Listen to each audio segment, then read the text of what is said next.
1 आज हम पढ़ने जा रहे हैं राष्ट्रपति का टॉपिक।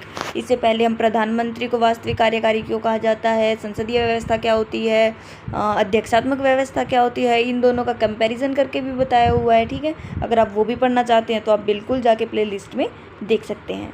तो ये कक्षा 11वीं का एक चैप्टर है, उसमें एक टॉपिक आता है राष्ट्रपति का हमारे, हम वो पढ़ने जा रहे हैं। भारत में राष्ट्रपति देश का संवैधानिक प्रमुख होता है। अच्छा, ये भी देखो कि राष्ट्रपति केवल ये नहीं कि आप 11वीं क्लास में तो भी पढ़ सकते हो, आपको ग्रेजुएशन में तो भी राष्ट्रपति आता है, वो भी इसी में सेम ही है, शक्तियाँ तो सेम ही रहने वाली है। ठीक है, उनके जो चुनाव की प्रणाली है पढ़ना है, या उनको हटाया कैसे जा सकता है, उनकी शक्तियाँ क्या होती हैं, उनके पास क्या क्या विशेषाधिकार होते हैं, ये सारी चीज़ें हमारी स्कूल में मान लो, कॉलेज में मान लो, या कोई कॉम्पिटिटिव एग्ज़ाम में मान लो, सब में सेम ही है, तो आप सभी पढ़ सकते हैं। ठीक है, तो वास्तविक कार्यपालिका तो हमारे मान लो ये कार्यकारी शक्ति होती है हमारे प्रधानमंत्री के पास, पर अगर हम देखें संवैधानिक प्रमुख कौन होता है, हमारा राष्ट्रपति। सारी शक्तियाँ जो इसी के नाम पे चलती हैं, मतलब हमें कोई कानून बनाना है हमारी सरकार को, तो वो कानून बनाएगा, पर वो कानून तभी माना जाएगा जब उस पर राष्ट्रपति सिग्नेचर कर देता है।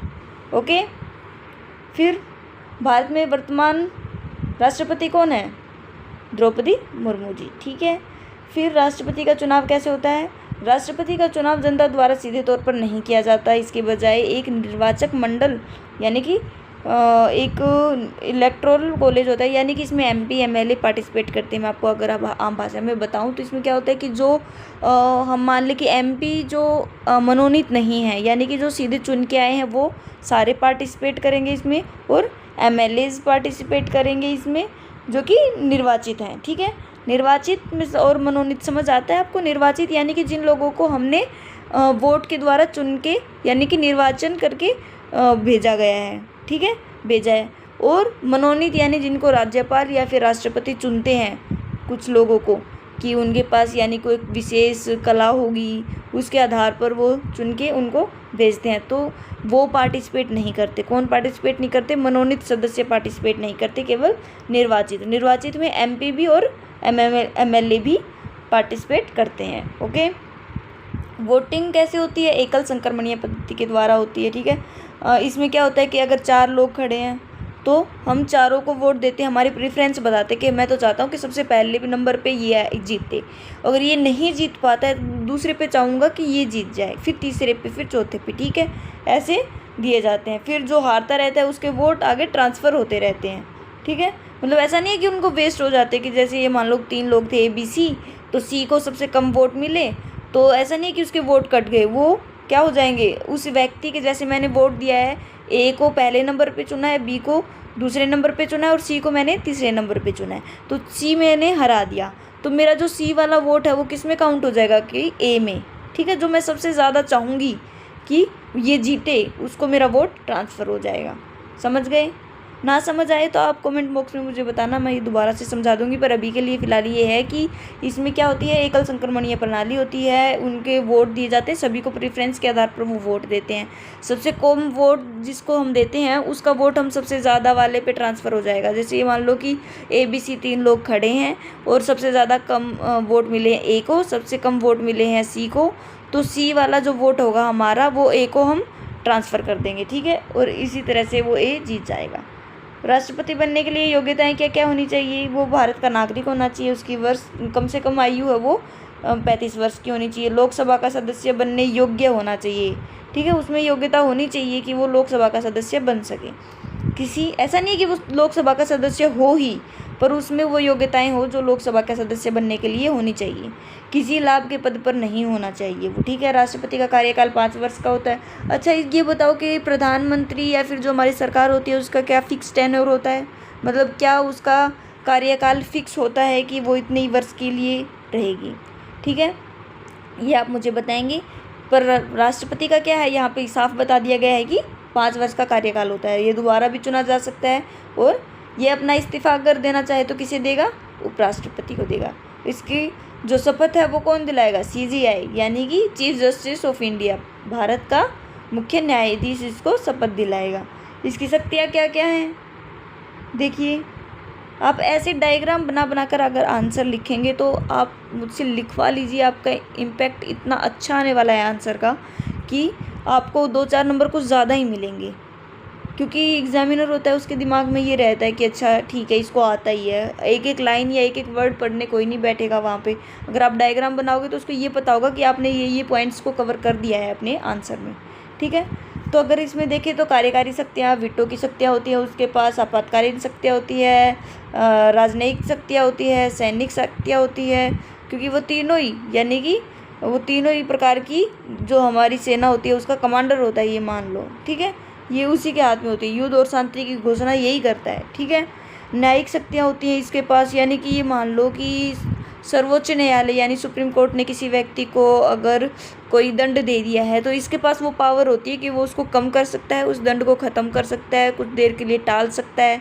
इसके पास न्यायिक शक्तियाँ भी होती है, वित्तीय शक्तियाँ भी होती हैं, यानी कि धन विधेयक को तो ये मान लो कि अगर हम धन विधेयक हमारी सरकार करती है हमारी संसद में, लोकसभा में जाके उसको तभी वो जाके उसको पेश कर पाएगी, उसकी स्वीकृति के लिए तभी भेज पाएगी जबकि उस पर राष्ट्रपति का सिग्नेचर होगा, ठीक है। तो सबसे पहले क्या होगा, धन विधेयक पर हमारे राष्ट्रपति का सिग्नेचर होना चाहिए, फिर ही वो जाती है। उसके बाद ही ऐसे ही उसकी वित्तीय शक्तियाँ होती है कि केंद्रीय बजट पेश करवाना, उसके लिए भी कौन भेजेगा, इसको राष्ट्रपति भेजेगा, ठीक है। आकस्मिक जो निधि का अगर हमें ज़रूरत पड़ती है तो उस पर नियंत्रण भी कौन रखता है, हमारा राष्ट्रपति रखता है। विधायी शक्तियाँ होती है वो भी हमारे किसके पास होती है, राष्ट्रपति के साथ होती है, ठीक है। तो कार्यपालिका शक्ति में क्या आएगा, प्रधानमंत्री को नियुक्त करना, मंत्रियों को नियुक्त करना, राज्यपालों को नियुक्त करना, और मुख्य चुनाव आयुक्त जो होगा या कैग यानी कि नियंत्रक एवं महालेखा परीक्षक आदि की जो नियुक्ति है वो कौन करता है, हमारा राष्ट्रपति करता है, ठीक है। फिर विधायी शक्तियाँ क्या है, संसद का स्तर बुलाता है, संसद को स्थगित करना, लोकसभा को भंग करना, बिल पर हस्ताक्षर करना, ये सारी चीज़ें क्या बताती हैं कि ये सारी शक्तियाँ हमारे राष्ट्रपति की विधायी शक्तियाँ बताती है, ठीक है। अध्यादेश ये मान लो कि हमारे तो 6 महीने में फिर एक स्तर आता है, फिर 6 महीने के बाद एक स्तर आता है, 2 आते हैं ये मान लो, ठीक है।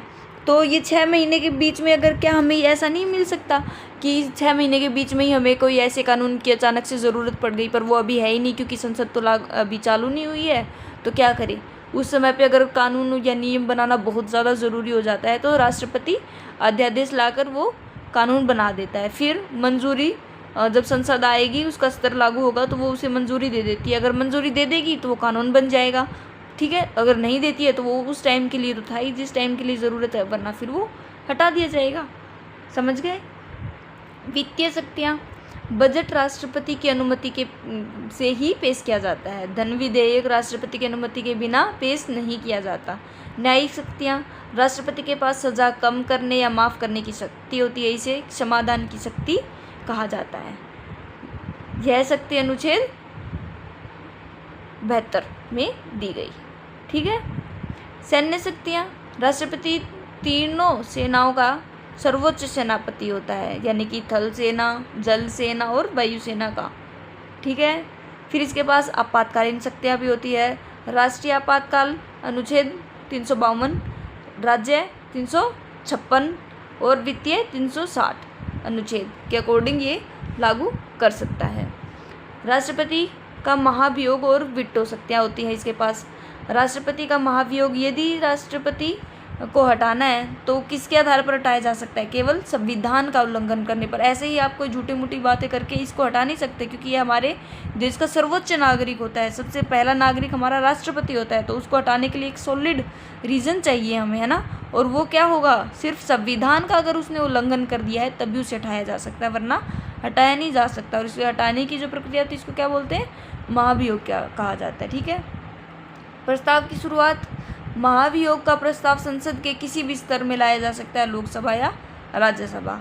आवश्यक बहुमत कितना होना चाहिए, विशेष बहुमत के द्वारा ही इसे हटाया जा सकता है। ऐसा नहीं है कि आप कुछ भी बोल दो और कुछ भी कितने भी उठ के खड़े हो जाएंगे और ये बोल देंगे कि चलो चलो हटा दो, ऐसा नहीं हो सकता, विशेष बहुमत चाहिए, ठीक है। राष्ट्रपति के वीटो पावर,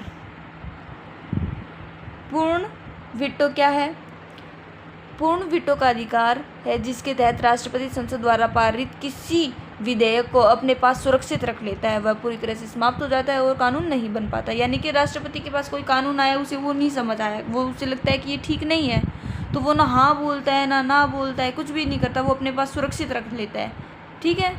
तो इस तरीके से वो समाप्त हो जाता है।